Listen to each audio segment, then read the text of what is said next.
Welcome to Imrana kitchen. இன்றைக்கி இம்ரானா கிச்சனில் மல்லி புதினா சாப்பாடு எப்படி செய்கிறது சொல்லிட்டு பார்க்கலாம். அதுக்கு நான் ஒரு மிக்ஸி ஜாரில் ஒரு கை நிறையா மல்லியும் புதினாவும் அது கூட 2 பச்சை மிளகாய் போட்டு நல்லா பேஸ்ட்டாக அரைச்சி எடுத்துக்கிட்டேன்.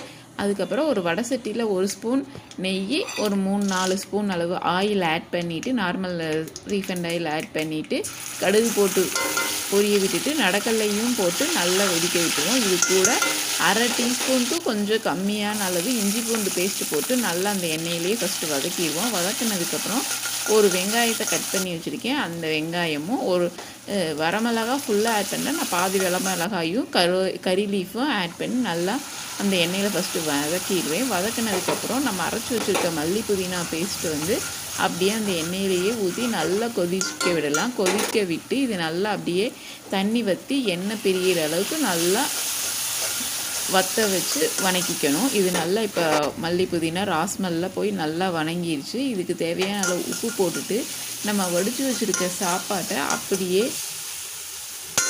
அப்படியே கிளறி விட்டுட்டோம் அப்படின்னா நம்மளோட மல்லி புதினா சாப்பாடு சூப்பராக டேஸ்ட்டாக ரெடி ஆயிடுச்சு. நீங்களும் ட்ரை பண்ணி பாருங்கள்.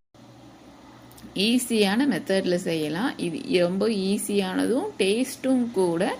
நீங்களும் ட்ரை பண்ணி பாருங்கள். இந்த வீடியோ பிடிச்சிருந்துச்சுன்னா லைக் பண்ணுங்கள், ஷேர் பண்ணுங்கள், சப்ஸ்கிரைப் பண்ணுங்கள். மறக்காமல் பக்கத்தில் இருக்க பெல் ஐக்கானை கிளிக் பண்ணுங்கள்.